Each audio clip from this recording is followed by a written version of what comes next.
Hey, so today we have Heather Eck in the show. Hi, Heather. Hello. Hi. Hey, from North Carolina, is that right? That's right. You got it. And how's your weather today?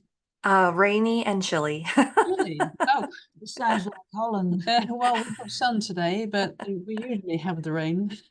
We traded. So Heather, today we're talking about you as an artist and your art business. And first of all, we'd like to know a bit about yourself and what you do and your background and how you got to do what you're doing today.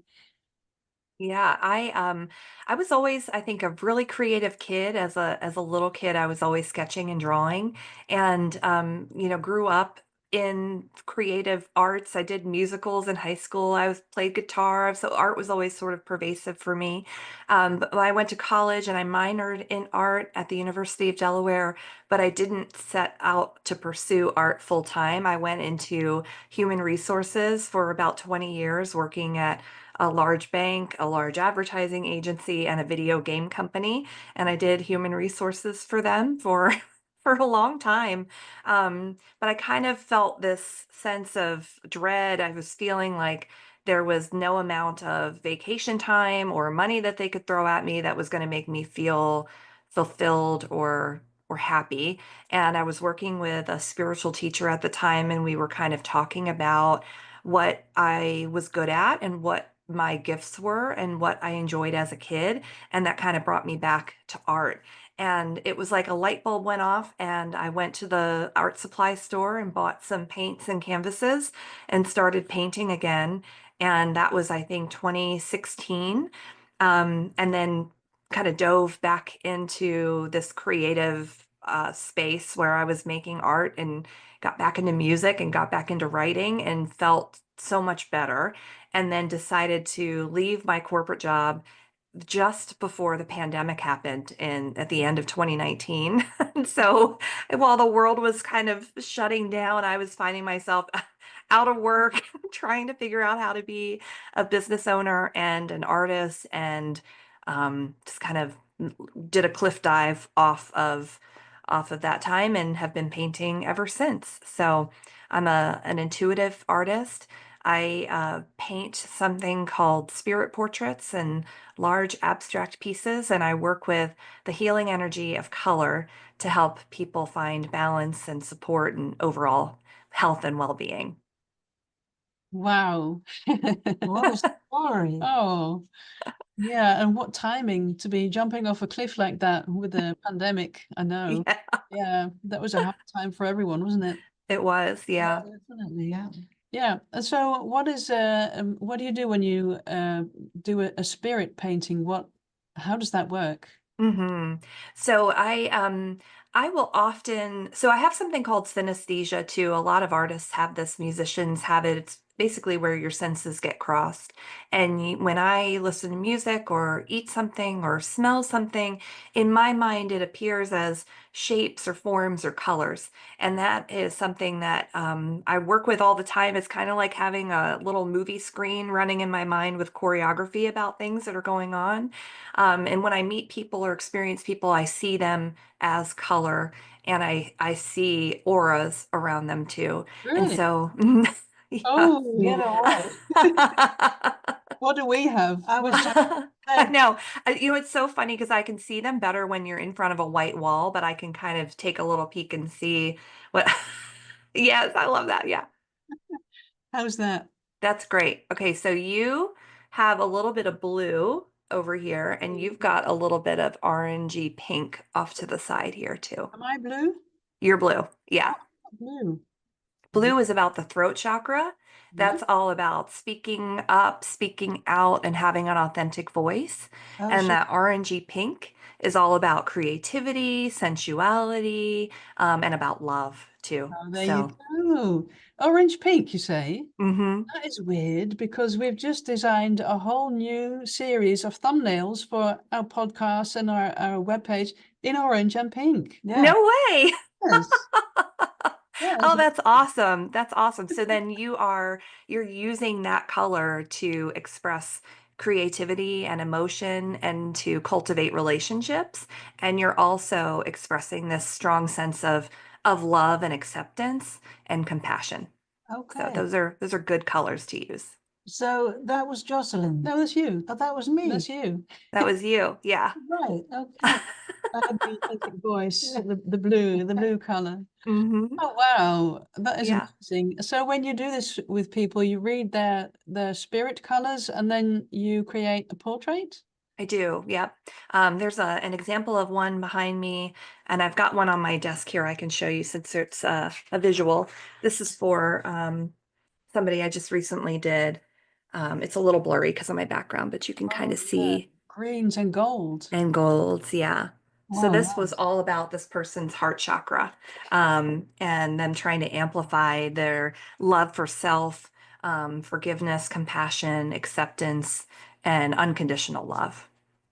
So I'll sit with somebody and I'll either get a picture from them or just kind of get to see them a little bit, read their chakras, figure out where they might be feeling pain or feeling stuck in their body, and then offer them sort of a prescriptive color, like your color prescription, to help you find balance and support in your life too. Wow, I think that's amazing. I didn't really know what this was about, but that is amazing. Thank you. Yeah, it's a little bit confusing. Some people are like, what do you do? Mm. It's all Yeah. about color. It's all about healing. It's all Yeah, do you about. work with animals as well. I have done animals. Yeah, I've done people who've passed away. I've done portraits for them. I've done spirit portraits for pets. And a lot of times the pet portraits are higher chakra colors. So the chakra centers in the body, if you start from the root is red, and then you have sacral, which is orange, and then yellow at the solar plexus. And so those are the physical body chakras. And then the heart is the bridge to the upper chakras, which are your throat, your third eye, and your crown. And a lot of the pet portraits are higher energy colors, Oh, because they're unconditional love. Mm. Generally, they're just the sweetest Yeah. thing. So, Oh, yeah.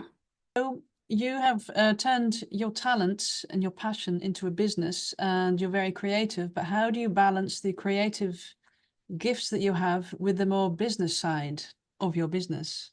Yeah, that's a great question.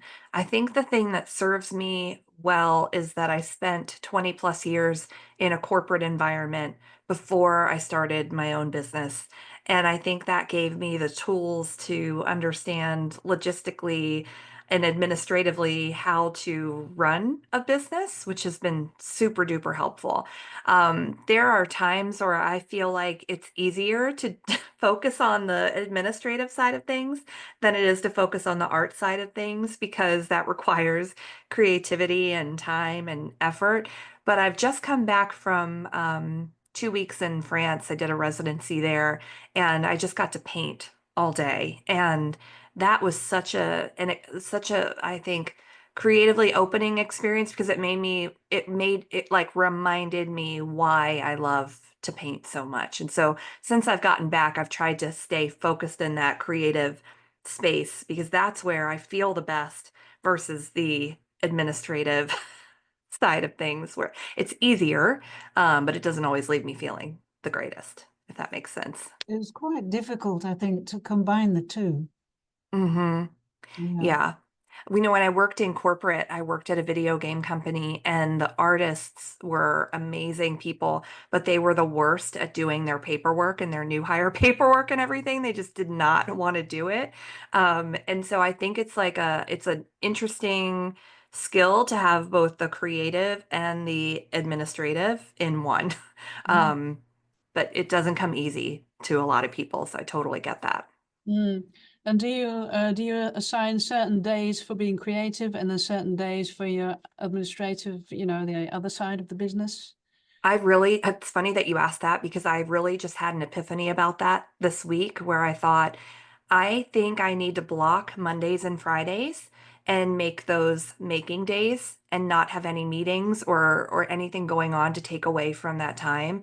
And then focus on if I'm going to do any meetings, I want to do them on Tuesdays and Thursdays and leave Wednesday as kind of an open day for going to a museum or taking a Sabbath day or, exploring something new or different to help sort of organize my week more effectively, because otherwise I'll let my schedule just kind of spiral out of control, and then, I find, oh, I didn't paint anything this week, or, I don't want to leave any week where I haven't made anything. Yeah, exactly. Yeah. Hmm. Yeah, it's sound like a good schedule. So you've got time for everything, and you have enough time for everything. So you do Yeah. this, you're painting, creative things. And are you active on social media? Do you put your services out there? I do. Yeah. I think that's one of the things that is a time suck for a lot of us is social media, and trying to balance between creating in your studio, but also creating content to go out into the world too. I'm sure you guys feel the same way. Um, it's a constant balance of trying to both get your work done, but also keep in mind that people want to know what the work is that you're working on. And so trying to share that too. So that takes a fair amount of time as Yeah. well. Yeah, it can be a great time waster, but quite efficient. Yeah, exactly. Yeah, to connect with other people. Yeah. Yeah, exactly. I think that's the best part about it, honestly, is trying to put the social back in social media and trying to engage with the people that you really enjoy watching their content, and letting them know that you like their content so that they feel inspired to keep going.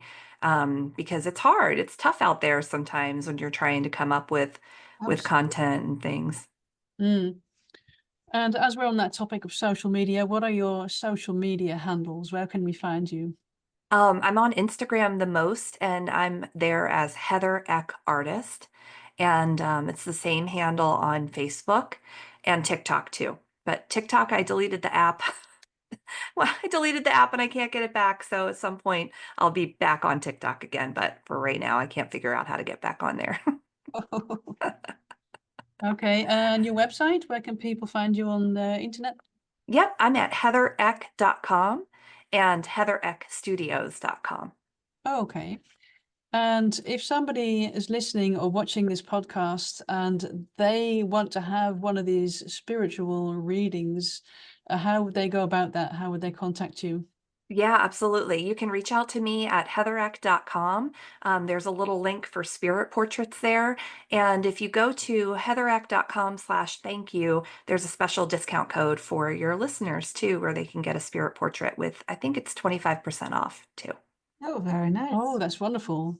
Yeah. Okay, well, we will be sure to share everything that you've told us, and your social media. We'll connect and we'll share, and we'll tell the world about your wonderful portraits that you do. Thank you so much. It's been nice to chat with you guys. Yeah, you too, Heather. You too. Okay, well, have a great day. Thanks, you too. Bye bye. Bye. Bye-bye.